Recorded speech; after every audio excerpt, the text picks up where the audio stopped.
Ayun mga idol, magandang hapon sa inyong lahat mga idol. So ito mga idol, pangatlo at pang-apat na vlog or video natin ngayong hapon. Unfortunately dito mga idol kanina, kung nakita nyo yung mga idol yung pag-tune natin.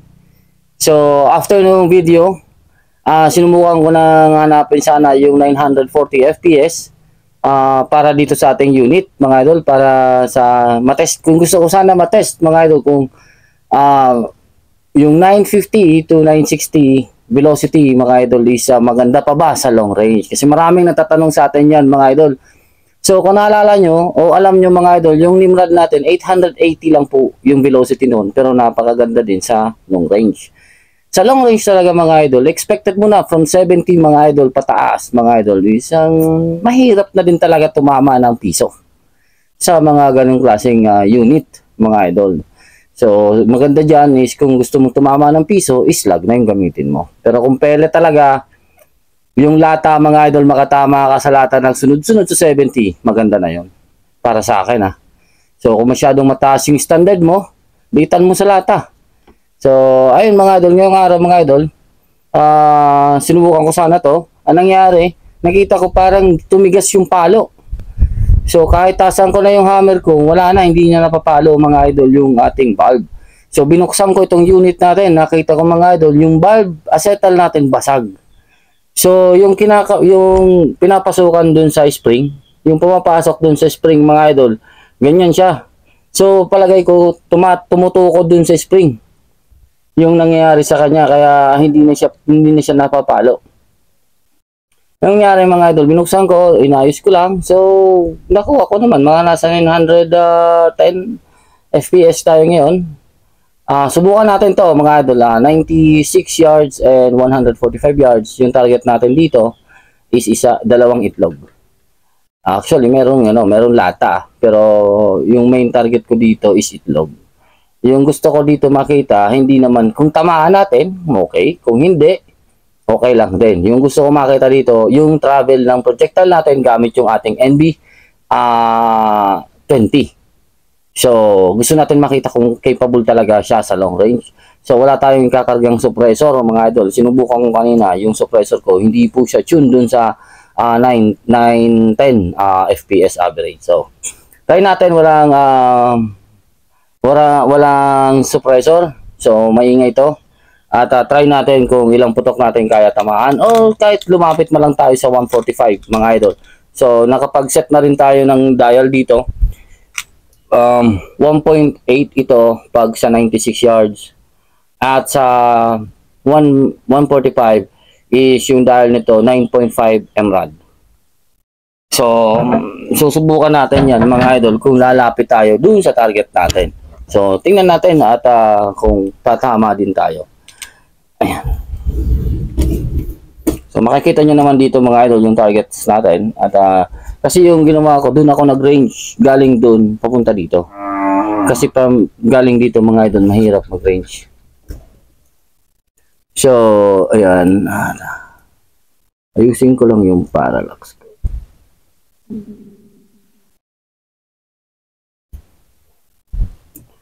Ayan. Siguro okay na yan. Dito malabo. Malabo talaga siya dito.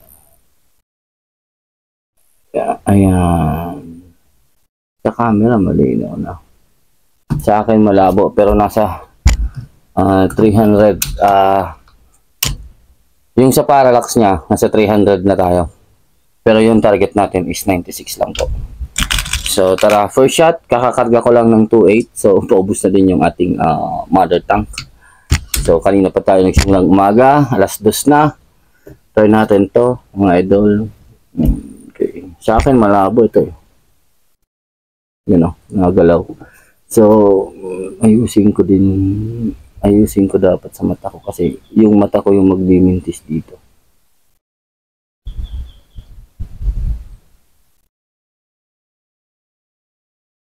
Yan. So dito siya maganda sa akin. So sa camera ata malabo. Di ko alam mga idol pero parang malabo dito. Dito na uusog eh. Sige. Anyways, Subukan natin mga idol. First shot. Itong lata muna. So, meron akong wind.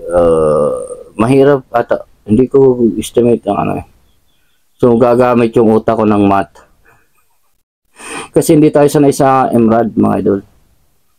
So, may wind tayo. Bigyan natin to ng 0.5 emerald.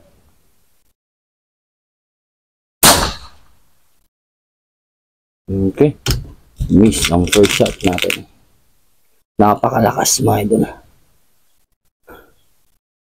So, yung magnification natin nasa 16 lang.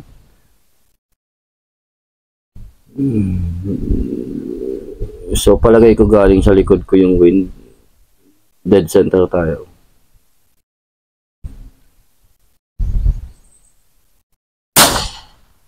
Okay, wala pa din. Iyan ang mahirap pag wala tayong wind. Ano? Sige, sa poste muna tayo mga idol. Tingnan natin to. Dito natin hanapin sa 1 emerald.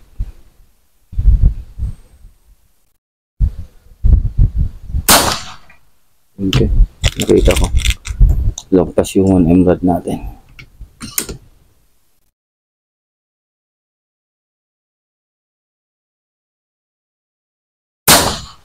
Hindi pa rin pumasok. Ayun lang.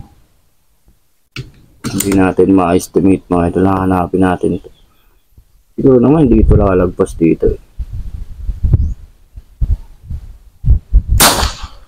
Hindi ko makita. Ay pot. Hindi pa tayo nagtaya.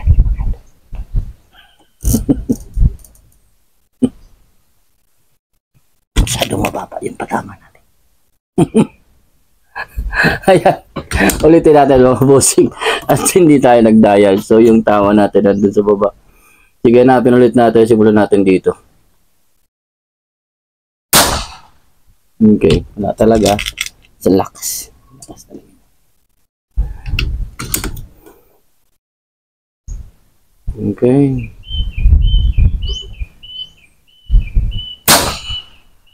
Baba yun ah.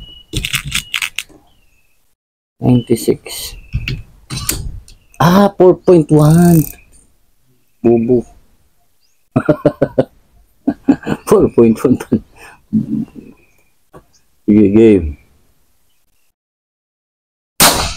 Ayan. Nakita na natin yung impact natin. So, pwede na tayong humirit doon sa rata. So, mayroon tayong wind drift na 0.5.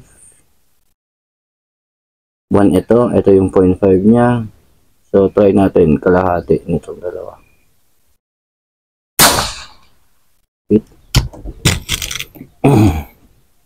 Kasi, yung itlog. Okay, 0.5, kalahati. Try ulit natin. Okay, nag-dead yung wind. Baba tayo ng 0.5.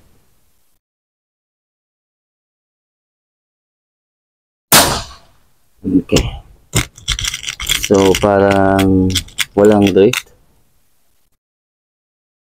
Try natin. Dead center natin, nagkalma eh. Pero sa background, meron tayong wind drift na kakunti lumalakas. Okay, ganyan ulit natin.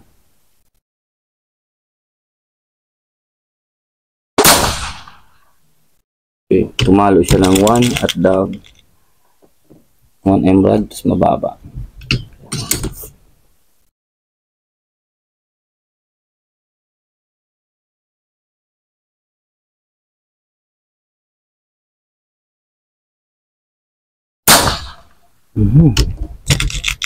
Taas.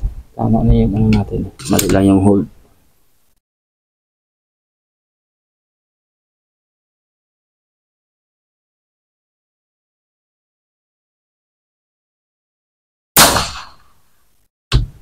Parang malakas pa sa tuto. Idol yung puto.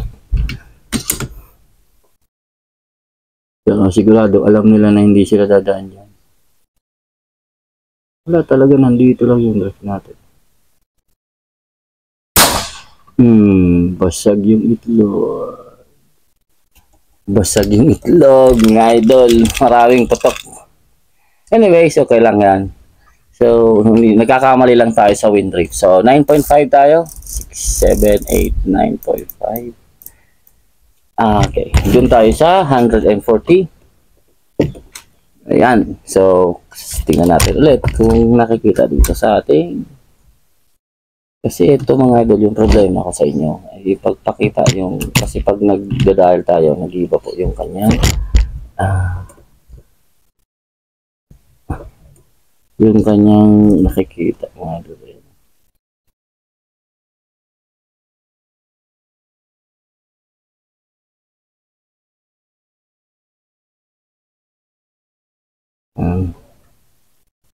Ito ko nga doon. Para makita ko.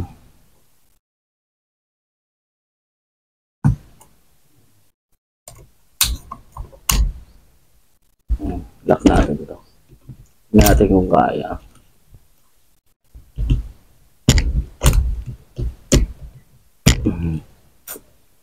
Hirap.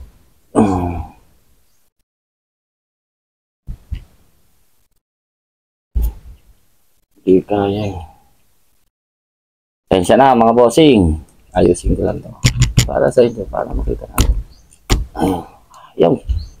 Ang tigas na. Ito, sasabi ko maluwag to eh. Ito, merong ano.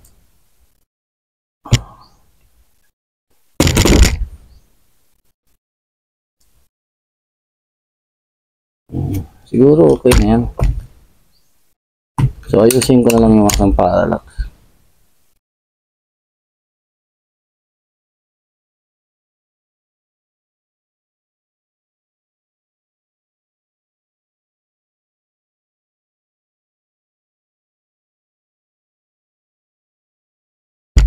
Yan. Sa akin okay na yan.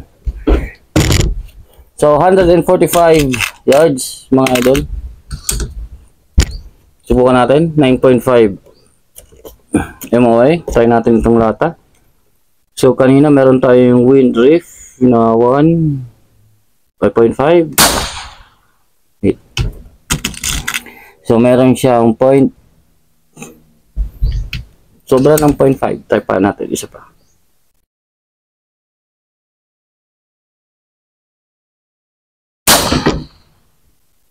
Ano yan? Isa pa? Hanapin natin dito yung wind drift.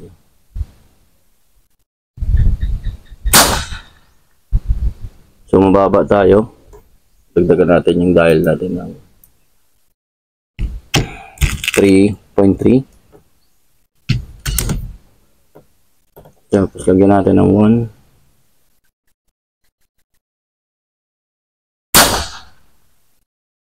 Okay, mababa pa rin pero nasa 2. Sige lang. Hanapin natin dito yung drift natin. Lakas ng hangin sa background. 2 ito.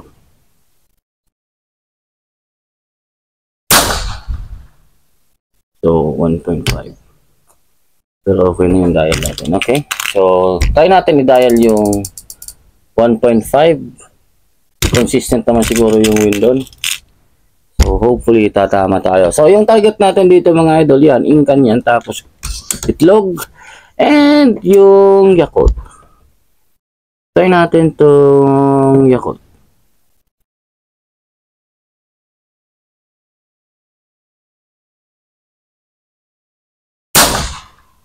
Okay, mababa. Baba pero sakto yung dial sama. Okay, 0 lang natin to. Yun yung wind. Grabe lakas. So 1.5 dos. Lakas. Pero sa kabila yung dito lang yung sa akin mga bossing. Doon wala oh. Kalma eh. Kalma oh. So alisin natin to. Ito yung isang minsan nakakalito. Kasi nag-dial ka na ng wind call. So mas maganda talaga yung wind i-hold mo na lang para madali mo siyang ma-adjust at madali mo ring ma-estimate. So kung napansin niyo yung putok natin, nag-dial ako sa wind call pero hindi po siya nagkaroon ng wind drift kasi nga nag-dead yung air doon sa target area natin. So yung hangin na galing sa likod natin, try natin 0 ito. Ayun, may window naman siya. Ay ako, ito na lang na itlog siguro para kung tamaan natin. Baka tamaan kasi natin yung itlog. Yun, nasa 1.5 and low. So 1.5 and low.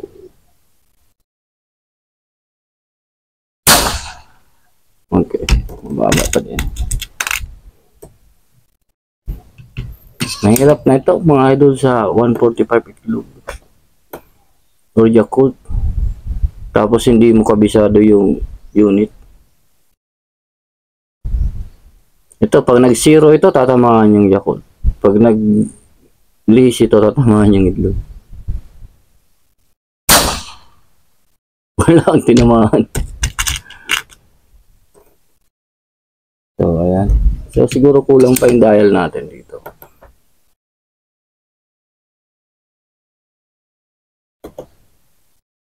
Itlog target.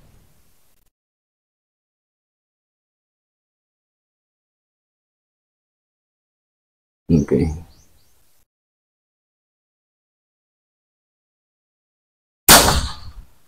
Basag yung itlog. Saktong win call mga idol. Balot yan eh. Sira na balot.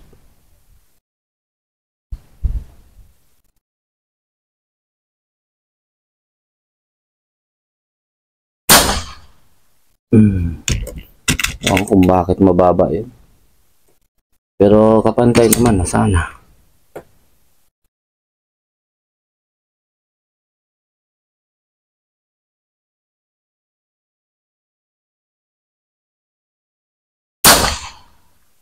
Kabilang. So nasa 1M rad yung breeze natin doon. 1M rad 1.5 yung breeze natin. So pumalo siya dito banda. Pero yung hold natin kulang tayo ng 1M rad. So dito tayo. So lagyan natin sa 0 then okay, hold tayo for wind. Mababa pa din. Siguro hindi na yung mga idol sa ano natin, yung velocity siguro natin iba na.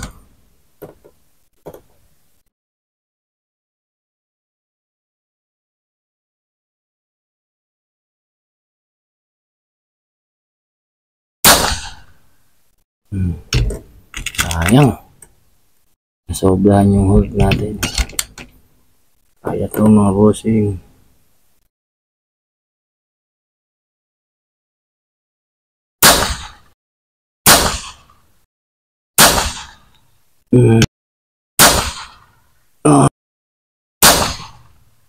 Hirap, mahirap na. Kulang na siguro yung hangin ko. Saglit lang. Ayun. Kaya nga.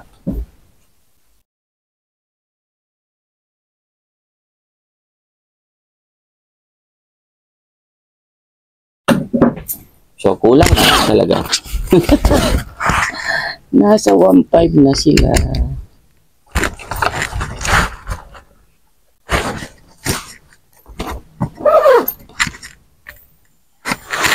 So, direkta na tayo ng load.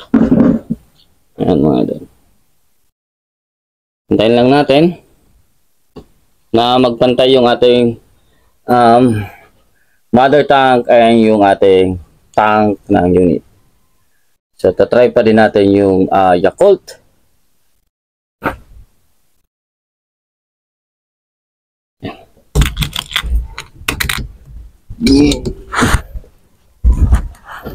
Okay.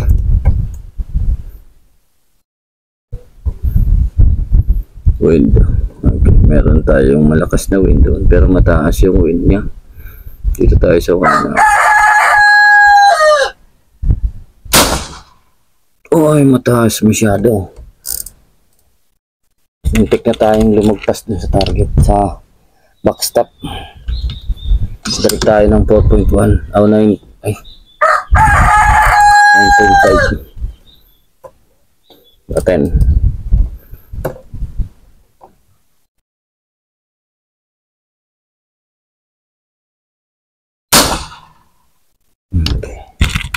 Lang mga idol, hanggang dun lang tayo sa itlog at hindi talaga natin tinamaan yung Yakult.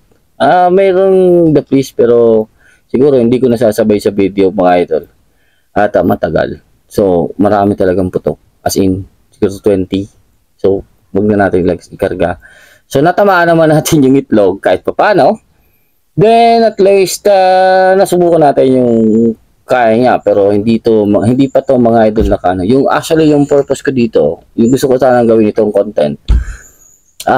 So gusto ko sanang subukan kung yung low velocity and high velocity, alin ang mas maganda yung lipad niya. Pero sa wind na ngayon, mga malakas kasi at pabugso-bugso yung wind. Kung nakikita natin yung mga putok natin, okay naman para sa akin. So, yung sa wind ko lang ako nagkakaroon ng problema. Pero yung patama or bagsak niya as para sa local pellet na Astro is okay naman para sa akin, mga idol.